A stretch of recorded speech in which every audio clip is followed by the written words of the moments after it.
Alright, welcome everyone. I hope it's all coming through. I had a few little difficulties right at the beginning there, but let me know if it's coming through loud and clear. I hope it is. All of my settings disappeared on my video streaming software right before I hit go for some reason, but here we are. Yeah, let me know if there's any sound or video issues throughout the hour. But if you haven't joined us before, welcome to MandoLessons Live. Someone says it's a balmy 16 degrees in North Carolina. It is currently a balmy 0 degrees here, with currently negative 20 degrees of wind chill. So I'm not planning on leaving the house today. It's a little cold out. But I'm glad it's warm where you are. Warmer, 16, I guess. Still not balmy, but all right, people from all over Michigan, Maryland, California, North Carolina, Shetland Islands. All right. I wish I knew some Shetland tunes. I know some, but I can't remember them off the top of my head. Missouri. All right. Cool. Well, that first tune that I played there was a tune that just popped into my head before I started playing, before I went live here. And what is it called? I just had the name in my head. It's called Old Aunt Jenny with Her Nightcap On. It's a great old time tune. It's a great one for kind of filling out with double stops. You can really get a lot of sound. I'll play it one more time just so you can sort of hear the basic melody and then some double stops thrown in. But while I'm playing, the way, if you haven't been here before, the way these work is I play some tunes, people ask questions. You're always happy to hear requests, but I can only play them if I know them. I'm also still currently avoiding copyrighted material to the best of my ability, but we'll see where that goes. But yeah, I'll play it one more time, kind of just the basic melody, and then I'll add in some double stops so you can sort of hear what I'm doing to embellish the tune.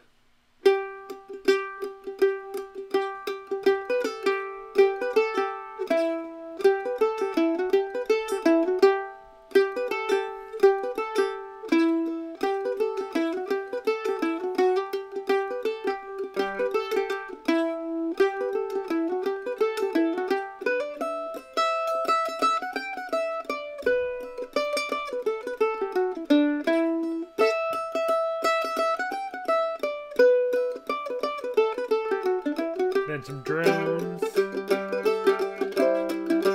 A lot of G drone.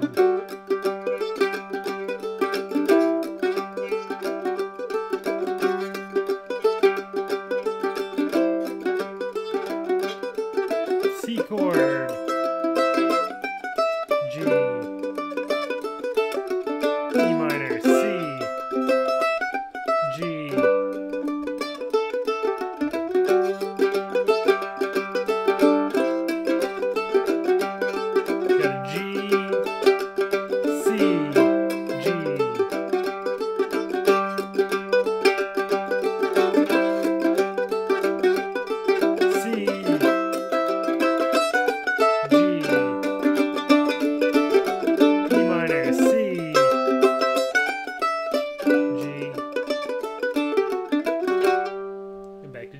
So I'm really kind of thinking in chord shapes. My process for that is, get the melody down. In this particular instance, I don't have a lesson for this on my website yet. Hopefully I'll put it up at some point because it's a great tune. I'd love to teach it to you all. But get the basic melody down and then think about the chords and what chords should be happening behind. And then a lot of times you can just use some drone strings or little chord shapes. Like at the top of the B section, the melody goes to the open E string, and I just play this big kind of C, regular old C shape underneath it.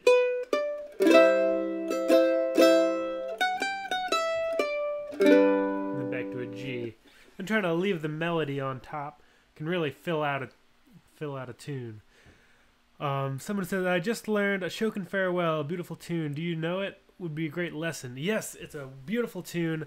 That is a great tune written by Jay Unger. And it's copyrighted, so I don't have the permission to record it. I would love to do it. I emailed either Jay or his publishing company at some point, but I never heard back as to whether I'd be able to make a lesson for it. so I have to hold out for now. But it is a beautiful tune, and I think there's some fiddle lessons around. There could be a mandolin lesson now too, for all I know. But if you look around on YouTube, there are some people teaching it by ear. I just don't have permission to, so I haven't done it myself. Tom Walker says, any advice for bluegrass rhythm playing? If I play chop kinds of rhythms for bluegrass slowly, it goes well. But if I start picking up the speed, the pick always ends up moving around between my fingers, and I have trouble keeping a solid grip on it. That is a very common feeling and a very common problem. What it does show me, or tell me though, is that it's actually a good thing if your pick is slipping around, because it means that your hand is loose. If your hand is so tight on the pick that it never budges, it means you're kind of gripping it too hard. So my pick also kind of moves around in my hand a lot. I think the way that I sort of see it is my hand is loose enough to let the pick float around and to have a nice relaxed technique. But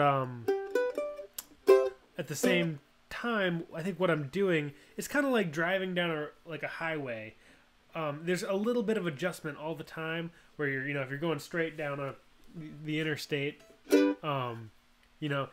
got to kind of make these tiny little micro adjustments all the time, or else, if you just wait until it's too late, you're gonna swerve back on, and it's gonna be your passengers are gonna get a little worried. Might scare some cars around you. But if you just make tiny little adjustments, so that's sort of what's going on in my hand, rather than letting the pick get totally sideways or something like that. I give it the ability to float around if it needs to, but I'm always doing a little bit of readjustment with my hand, and it takes a little bit of time to get used to doing that. But I think it's great to be relaxed enough that the pick. I'll see if I can show this. If this is a string, I'm kind of pointing my finger right at you. A lot of times, when my pick goes through the string, my hand, it kind of hits the string and has this little pullback motion. And this is all overemphasized. But, let's see if I can line this up where you can see it. So my pick hits the string and kind of bends back and then kind of snaps through the string. And it gives a little more pop that way versus if my hand's really tight, I just kind of go clunk right through. There's no kind of give in the pick. And that leads to a different sound, not necessarily a bad sound. But I think being relaxed is a really, really important thing.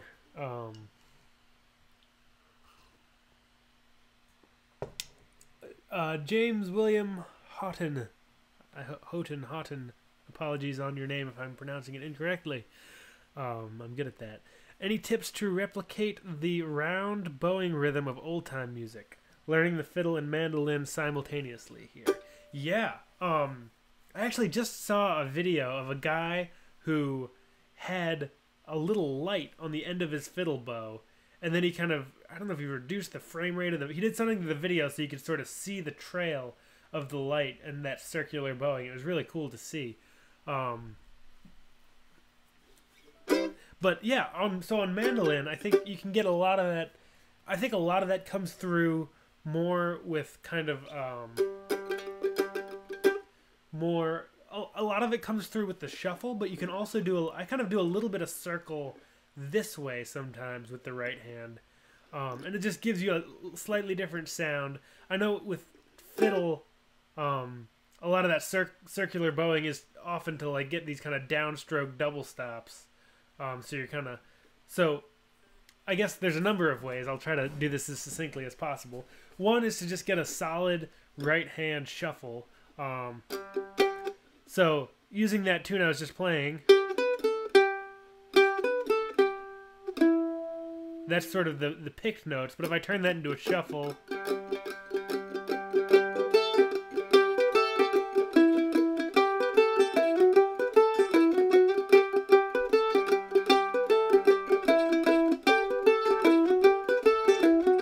sort of taking that melody that's got all these pauses and longer notes and shorter notes and pretty much turning it into straight eighth notes, but also giving it a groove. It's not, this is totally kind of grooveless. or it's not sort of the groove that I associate with old time music anyway. And so starting with that, getting that nice kind of groovy shuffle.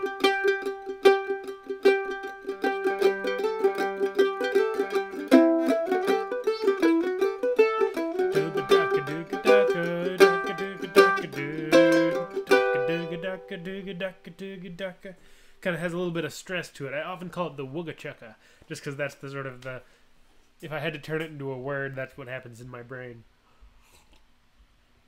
But yeah, so that's sort of the first step, is getting that nice shuffle, and then maybe adding some double stops. Kind of what that circular bowing is doing often is getting some.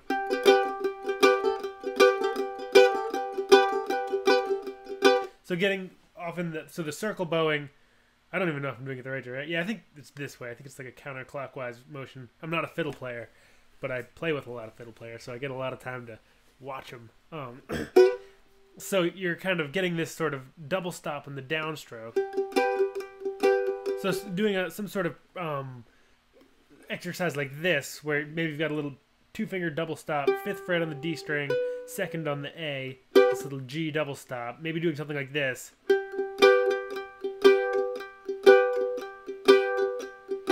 Or you can do it with the open string below.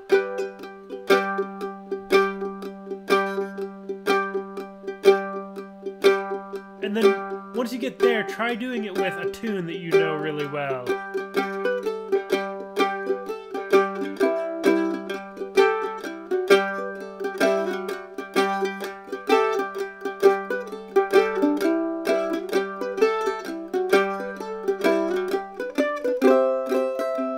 So just kind of getting that groove going through the whole thing, nice, and kind of maintaining that groove.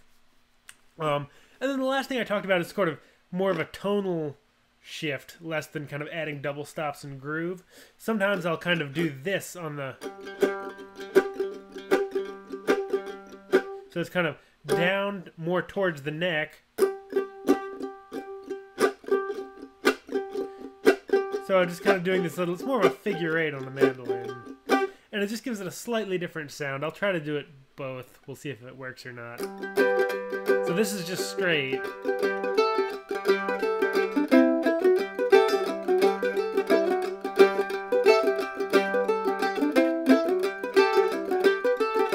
And then...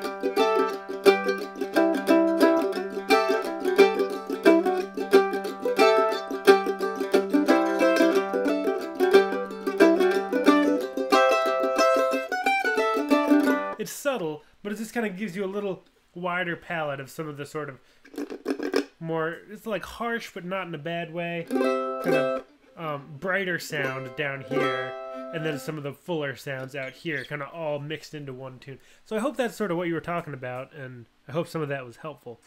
But awesome. It's a great question, and something I've been thinking about a lot recently myself. Cool. Greetings from France. Thank you. Thanks for joining us. The Pelican, can you play John Henry? Not off the top of my head. I've got John Hardy in my head still from last week, and I get the two confused. But if I can think of it, I'll try to get it in there. It's coming. It's in my head here somewhere. Let's see. Hello from Las Vegas. Hello. Welcome. I hope it's warmer there than it is in Maine. TN Mando says triangle-shaped picks are great for dealing with pick movement. Yeah, I think that's true. I use both kinds of picks, but triangle picks can definitely be helpful. They give you a little more to grab onto. Also, if your pick does go sideways, you've got the same corner. I'll try to get this somewhere here. It's hard to do this. So yeah, just like I use big triangles. If you do get off, you've got the same angle, like 60 degrees away, so you're just coming back to it. Let's see. I'm trying to keep up with the chat here.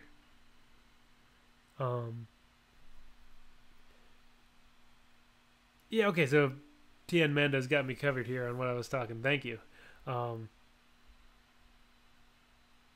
right, Isle of Skye. Great. Thanks for joining us, Ben. I would love to make it to the Isle of Skye someday. Seems like a very beautiful place, and you never know. Maybe it'll happen. West Virginia, awesome. British Columbia, great. Reuben. Can I play Reuben? You've got a lot of great suggestions, and I'm just kind of out of the bluegrass loop. But I'll work on getting that one in my head too. All right, James says, how about Cumberland Gap with all those old time shuffle techniques? Yeah, I've got a lot of I've got a lot of Cumberland Gaps in my head, so I'll play one. It might just be a weird mashup of a couple of them, but so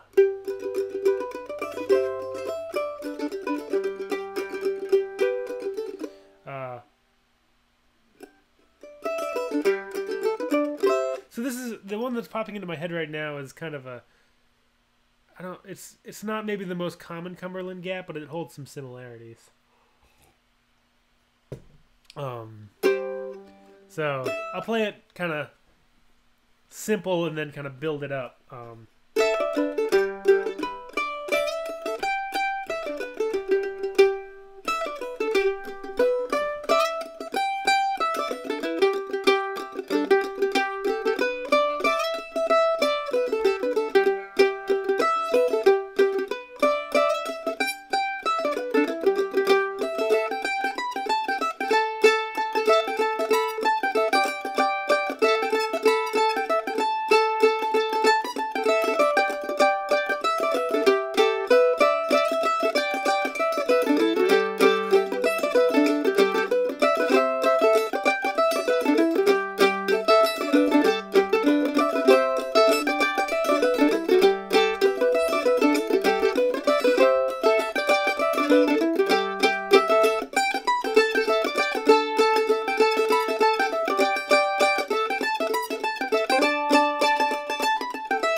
So that's kind of a weird version of Cumberland Gap, but it's the only one that could get into my head. I learned that version from Adam Hurt, great clawhammer banjo player.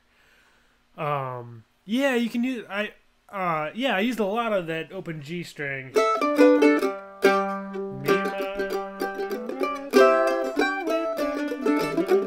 the other one, sort of. There it is. There, okay, so now I've got the real Cumberland Gap in my head.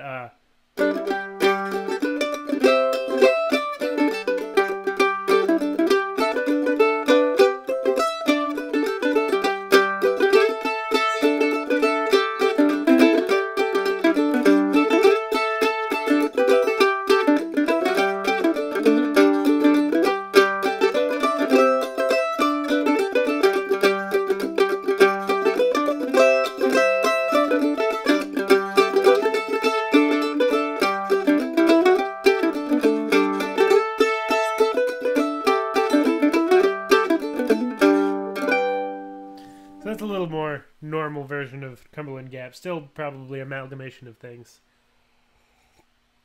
But yeah, a lot of G string. Really, so I have a series on my website, MandoLessons. It's in the Technique and Fundamentals section of the Lessons tab. And there's a little series kind of towards the bottom of the Technique and Fundamentals page called something about, I think it's called the Double Stops series. And I go through a couple different ways that I think about double stops. One of my great sort of like 2-second tips, or I think it's great anyway. You can find out for yourself, watch the lesson. But one of my favorite tips is if you're playing in the key of G, great open drone strings to use are the G string and the D string. If you're playing in the key of D, the D string and the A string are great open strings to play. if you're playing in the key of A and E strings are great open strings to play. And then I go through that, some double stops, some shuffle, putting some fingers down, and then also thinking, like I was talking about earlier, thinking of the tune and kind of having chords going on in the back of my head as well. So that, I kind of have the chord structure running, and then I can just put big chord shapes down in my fingers. I think that can be helpful as well. So it's like a 4-lesson series on my website that you can watch, and it goes through a lot of that stuff, and that way you can slow me down and stop me and speed me up and things like that. All right, I'm gonna catch up with the chat here a little bit. I hope that's helpful, what I was just talking about. Happy 2018. Caligaro says, I remember you telling me you like music from Quebec, so I found this 2 groups, Labatine Souriant. They are awesome, one of my favorites, and Les Poulets Colin. I don't know how to speak French, so I'm probably not pronouncing that one properly. That one sounds familiar. I'll look that second one up. I know Labatine very well. They're great. And I'll look that second group. They sound familiar. I wonder. I'll just do it real quick. It's not. I think maybe a friend of mine is in that band. And no, different group. Never mind. Cool.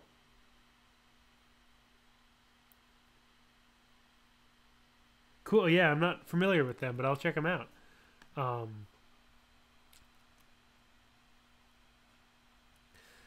Let's see. Good morning from Washington.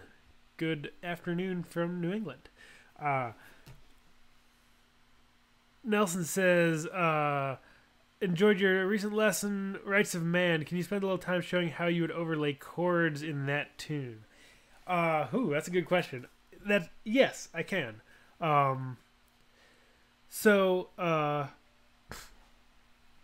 Let me see here. I'm just gonna do a little bit of cheating and pull up that lesson on my website so I don't know that tune particularly well. I don't have a whole lot of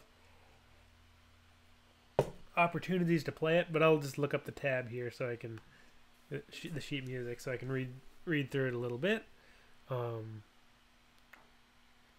Just a moment, bear with me. Okay, let's see.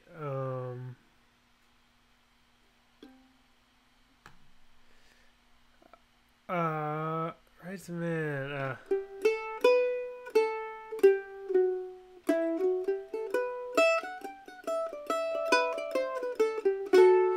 So yeah, I think one thing, if you're looking, so I think you, if I remember correctly, you're a tab reader or a music reader of some sort. What my main thing that I do is I look at the. I hope I'm not losing too many. Okay, no, good, looking good. Looking at if you kind of look at the tune.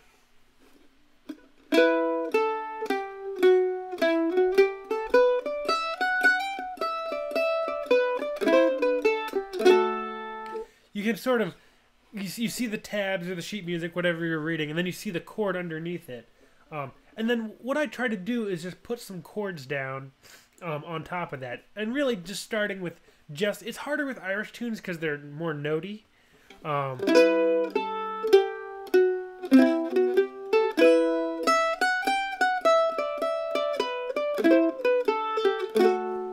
So I don't know if those are, I put all those in there, but so yeah, it starts out with an E minor on that second fret, and I just put down an E minor, open 2-2 open,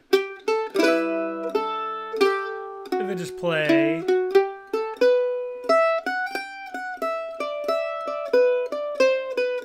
And then we have a D chord, so I'll just play half a D chord. The melody is the open A string with the D. Back to that E minor.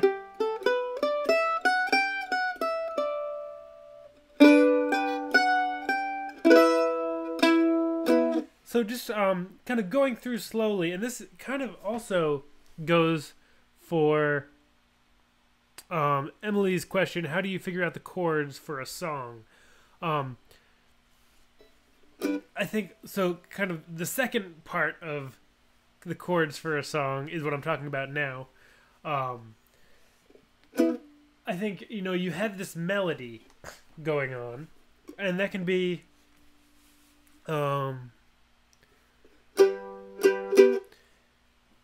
if we use like "You Are My Sunshine," I use that a lot to sort of talk with people about how to figure out melodies.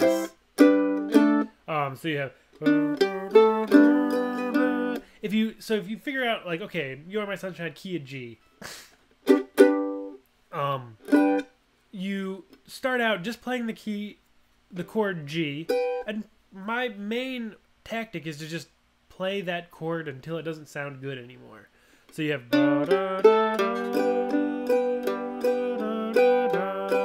still sounds good.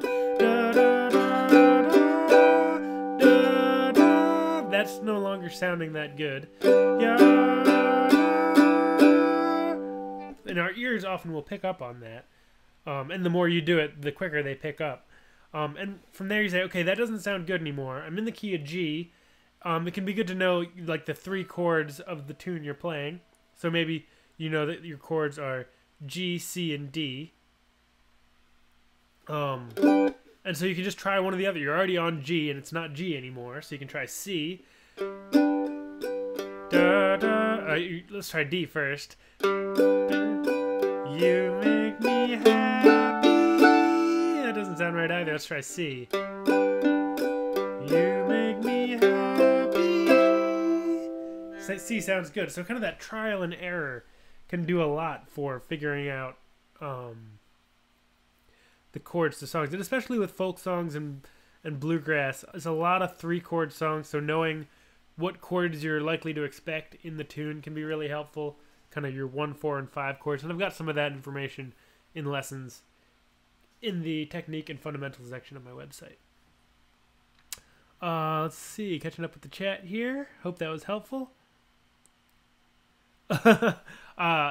Dean asks, what's the story on the new background of your last lesson? The story of that one was I needed to make, my last lesson was on not looking down.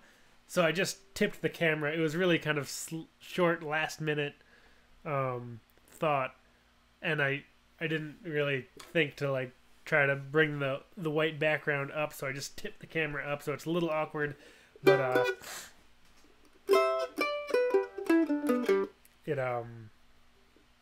yeah, nothing. There's no hidden meanings there. Just sort of the odd lesson where I needed to sort of demonstrate not looking down, so I just kind of tipped the camera up and got a new angle.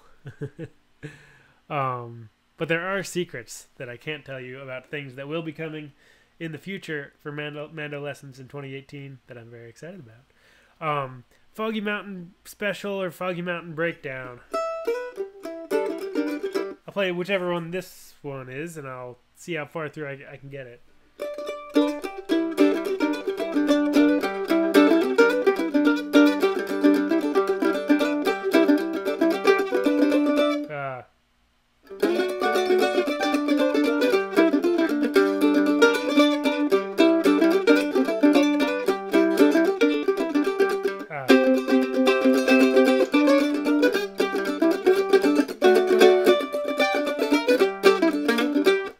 It's been too long. I can't quite get through that, but that's a little bit of, I think, Foggy Mountain Breakdown.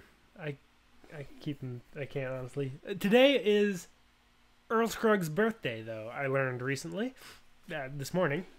So happy birthday, Earl. Bluegrass wouldn't be the same without him, or probably wouldn't be without him, really. Okay, I'm gonna catch up with the chat here.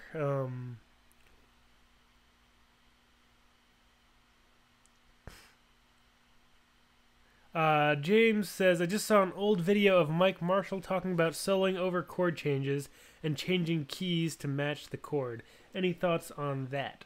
Yeah, I think I talked about this a little bit in last week's live session, but ultimately, if you're in the key of G, and I hope this is answering your question, you know, if you have a chord progression that's going C,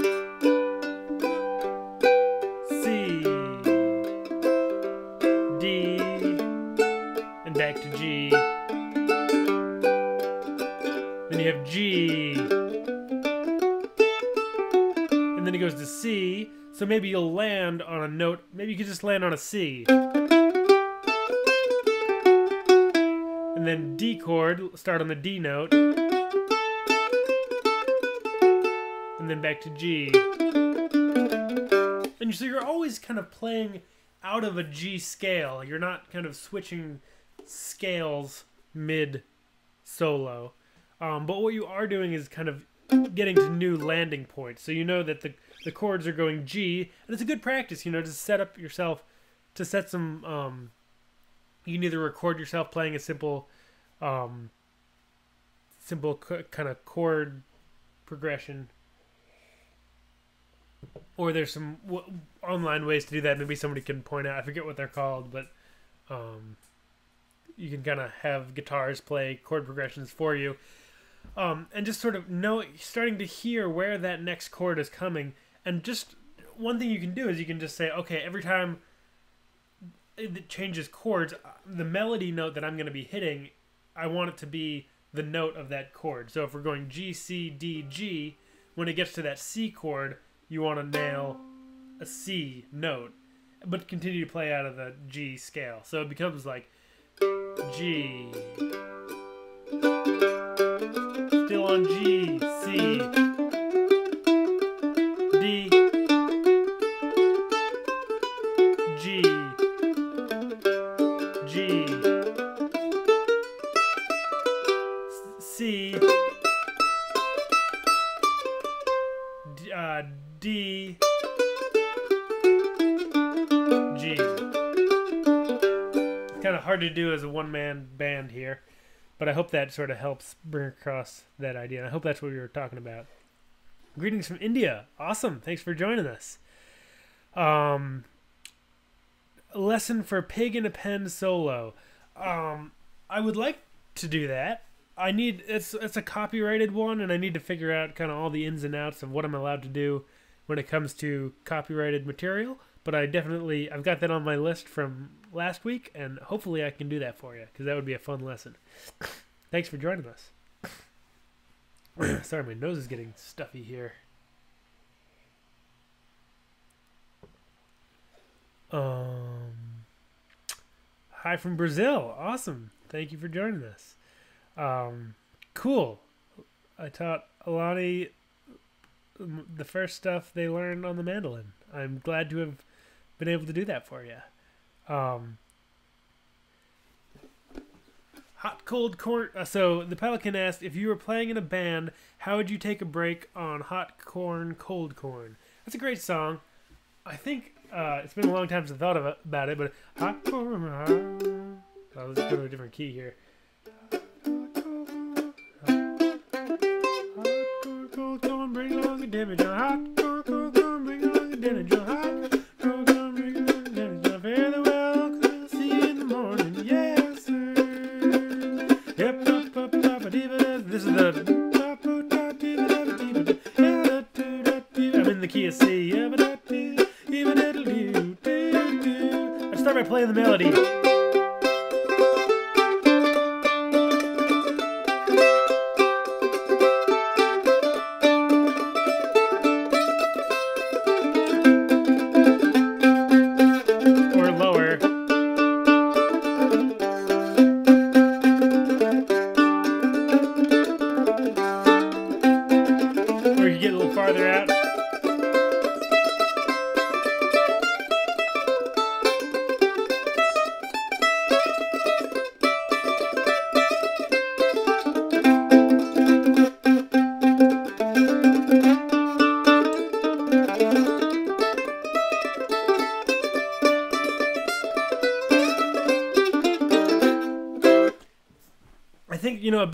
The way that I love to take solos is start with the melody.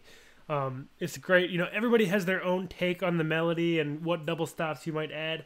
So even if you just sort of play your version of the melody, that's often my favorite thing to hear out of a solo or a break on a mandolin. And from there, you can definitely do some slides.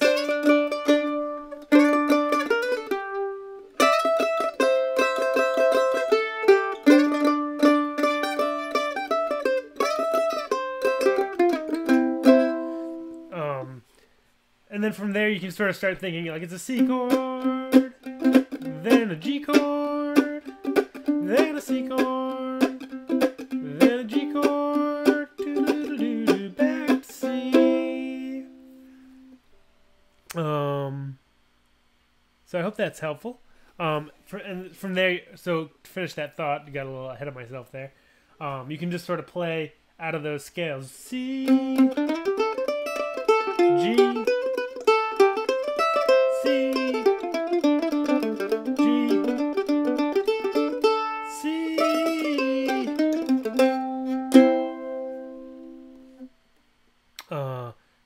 Little Muddy Farm says backing tracks.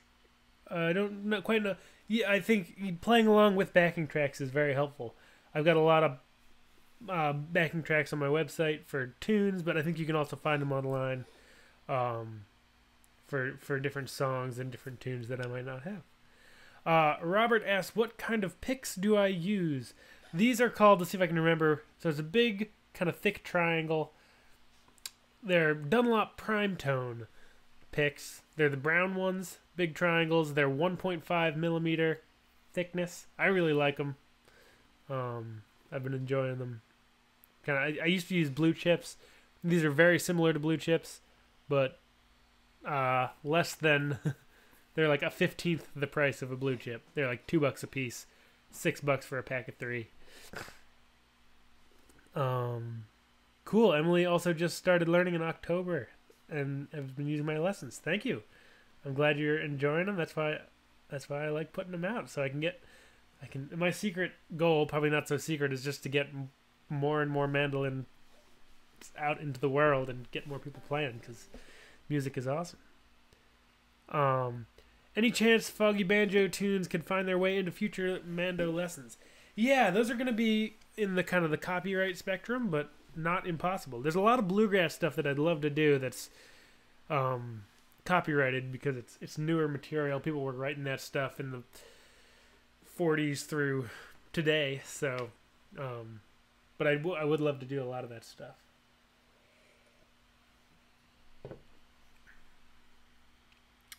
What kind of mandolin is it, and what's the model number? This is a mandolin built by Tom Ellis in Austin, Texas.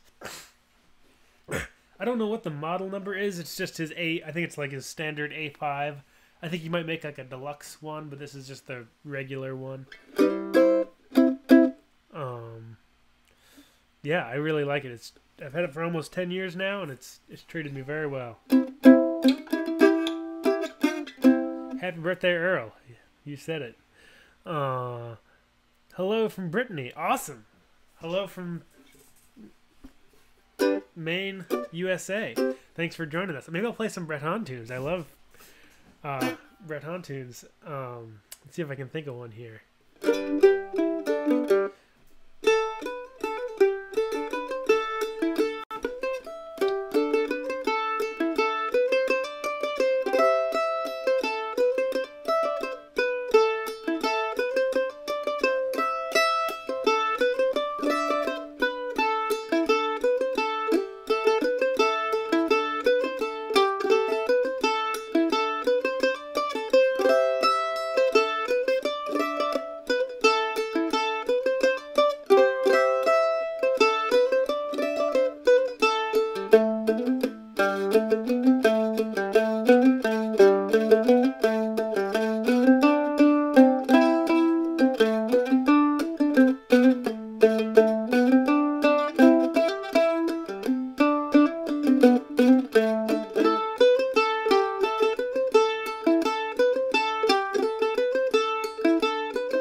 I think it's an Andro.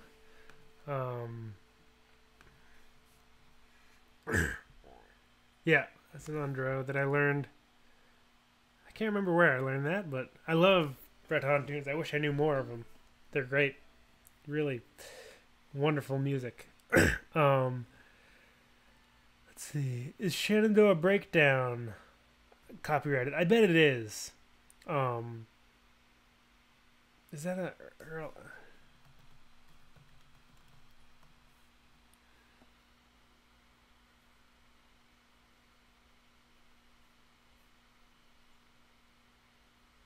Yeah. I'm pretty. That one I would have to. I think it's a Bill Monroe did that. I think. I may be wrong, but yeah, a lot of that stuff's kind of like recently composed stuff. Anything that Bill did some traditional stuff, and he had a huge amount of kind of traditional music influence. Like Katie Hill, that's a standard kind of pre-bluegrass number that he learned from his uncle. But a lot of that stuff is copyrighted. Hello from Washington. Awesome. Thank you for joining us. Do I ever tune the strings in the same key differently? I think what you're asking about is what's referred to as cross-tuning or alternate tunings. I have a whole lesson in the technique and fundamentals section of my website on cross-tunings. For the most part, in practical situations when I'm playing with other people, I usually just stay in standard tuning 99.999% of the time. But I do love cross-tuning the mandolin. It's a less common thing. A lot of old-time fiddle players will change their tuning to fit the key, but mandolin players don't do it as much. Yes, like I said, I go through like a half dozen or a dozen in a video that I made in the technique and fundamentals section. But the main thing that I tell people is you probably don't want to bring all your, like, fiddle players go to AE, because we have twice the strings and they're metal, kind of heavier, higher tension strings. I don't recommend bringing your G's and D's up. You're going to break strings or hurt the instrument or put too much pressure on the top. It might be fine, but I don't really recommend it. What I do instead is always bring things down. So I'll go down to G, D, G, D, and then slap a capo on the second fret and be an AE. But yeah, check out that lesson. I've got a bunch of cross-tune ideas. Will I go into coro music? I would love to. I do not, and I can never remember if it's pronounced coro or choro. But I don't know anything really about that music. It's beautiful. I love listening to it. But I don't personally play much of that. Do I play any other instruments from Alani? I hope I'm saying your name right. I do. I mostly just for myself. Actually, I play a lot of tenor guitar, which is a 4-string guitar that I tune kind of like a mandolin. I tune it G, D, A, D. It's kind of an Irish bouzouki tuning, but just on a 4-string acoustic guitar. I also play some like kind of straight ahead old time backup and kind of country music backup 6-string guitar. Working on clawhammer banjo, button accordion. I own a Telecaster, but I don't play it that much. I really want to learn to play pedal steel guitar. I think that's really beautiful stuff, and it's maybe next on my list. You can sort of see it in the background if I get out of the other direction. This thing right here, that's an old pump organ, kind of foot pedal organ that's got a bunch of reeds in it. I don't play much piano. I've never sat down at the piano, but that's a really fun droney instrument to play along with, and been working on that a little bit. So yeah, a little bit of like other mandolin family instruments, octave mandolin, mandola, tenor banjo, that sort of stuff. But yeah, some other instruments too. I love learning new instruments. It's a lot of fun. That's kind of what I do with all my spare time when I'm not working on the website, is learn other instruments. Any tips for improvising in closed positions such as B, up the neck? Yeah. There's a couple. I wonder. I think I might have some lessons on this, but I don't really remember. If I don't, I should make some. Oh, is that still there? Let's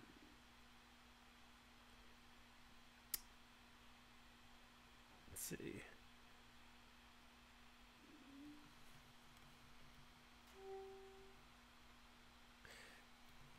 So it's not working. One thing I recommend is working through, if you go to jazzmando.com, you can find some PDFs called FFCP, which is four-finger closed position, and it gets you doing some great scale exercises.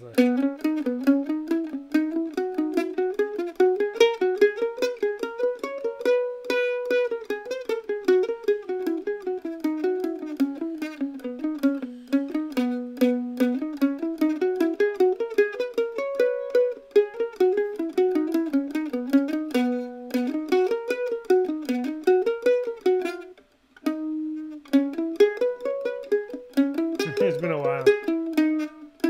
Yeah, I can't remember it all. But just sort of a lot of closed. I've got a couple lessons on it. I think it's called Playing in Any Key. I can't remember what the lessons are called. But it goes through a little bit of that kind of closed scale position. Another thing you can do, and it's kind of the more often bluegrass-centric way. You know, if I'm playing in the key of B, you kind of have your B chop chords.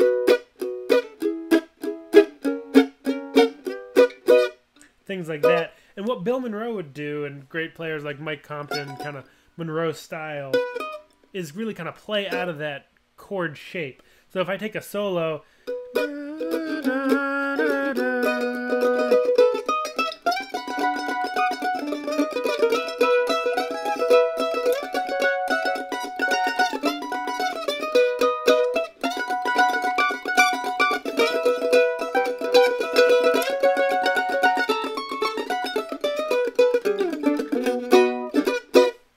you can sort of, my left hand doesn't move all that much.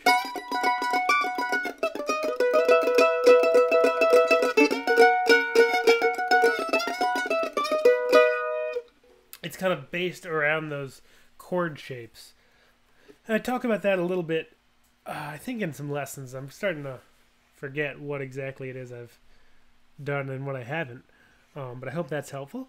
Request for Arkansas Traveler. Request for Mississippi Sawyer.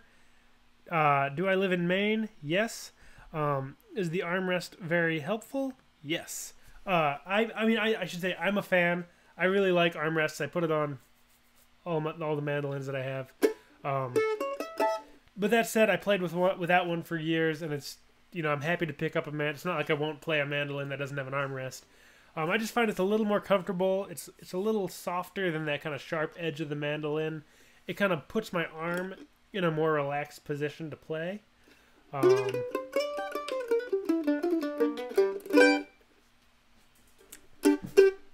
But yeah, it's kind of, you can try one, see how you like it, and if you don't like it, you can always sell it on the Mandolin Cafe Classifieds and not be out too much money, really. Let's see. Maybe I'll do a couple of those requests. Cool. Alani says, I'm a fiddle player. Oh, cool. Awesome. Nice. Learning lots of instruments. That's great.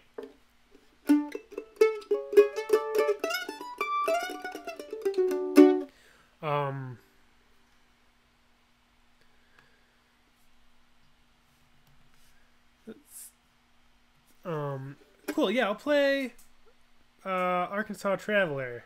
I'm pretty sure there's a lesson for this on my website.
Mississippi Sawyer at the end there. Popped into my head. I hope that was the tune. I get them confused.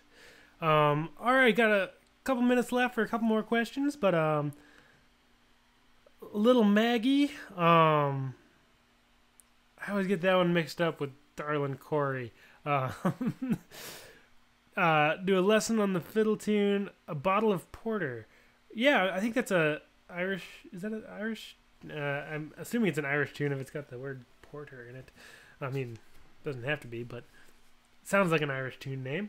I'll look that one up. Write myself a little note here.